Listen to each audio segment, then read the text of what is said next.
Alba po qëndronte para pasqyrës së madhe në dhomën e saj të ndriçuar. Dritat artificiale të vendosura në mënyrë që fytyra të shkëlqente, reflektonin çdo vit të bukur që ajo po përpiqej të theksonte. Flokët i kishte ndarë me kujdes dhe i kishte kapur pjesët që nuk dëshironte t'i zgjaste, ndërsa buzëqeshja e saj e lehtë dhe e natyrshme ishte një kontrast me përqendrimin e thellë që tregonte nga syzet e pasqyrës. Çdo lëvizje e saj ishte e matur, e menduar, si të ishte një ritual i vogël për ta bërë veten të ndihej më e sigurt dhe më e bukur. Në një cep të dhomës, Labinoti po ushtronte këngën e tij të preferuar për prahimin. Zëri i tij ishte i fortë dhe energjik, plot ritëm, duke u përzier me tingujt e instrumenteve që ai kishte sjellë për ushtrimin. Qyni shoqe, çka ka rrit nana, këndonte me pasion dhe një dozë lozonjare. Tingulli mbushte çdo cep të shtëpisë dhe herë e bënte Alben të buzëqeshte, duke e bërë të ndihej më e gjallë. Zëri i Labinotit nuk ishte thjesht muzikë, ishte energji që i shtonte një lloj gjallërie çdo veprimi që ajo bënte. Limi, i cili qëndronte pranë dhomës, e pa Alben për një moment. Ishte një pamje që e ndaloi pak frymëmarrjen. Alba dukej ndryshe, më e ndritshme, më e sigurt, më e përgatitur për prahimin. Ai ndjeu një emocion të çuditshëm, një kombinim habie dhe admirim. Një buzëqeshje e lehtë i doli natyrshëm, e ndjekur nga një qeshje e vogël, pothuajsi e shkujdesur.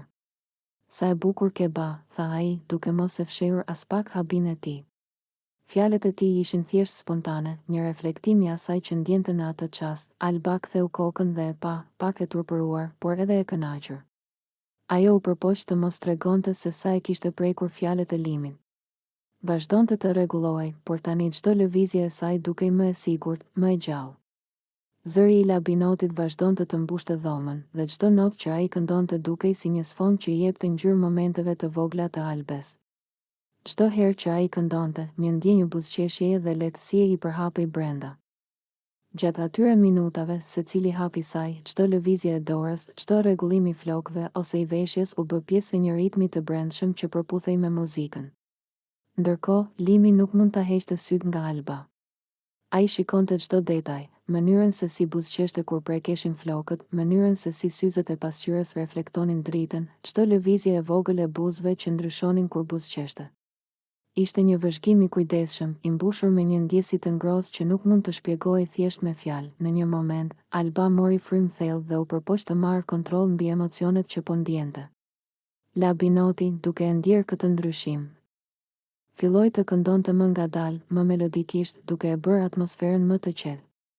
Muzika mbushte ajrin, por nuk e shtypte emocionin, përkundrazi, e bënte çdo ndjesi më të thellë dhe më të gjallë. Limi buzëqeshi përsëri, por këtë herë më butë, sikur të pranonte çdo detaj të asaj që po ndodhte rreth tyre. Këto ishin vetëm fillimet e një mbrëmjeje që do të zgjaste orë të tëra. Çdo moment i vogël ishte një kombinim ndjesish, lumturi, nervozizëm, kuriozitet dhe një dozë të vogël turpi.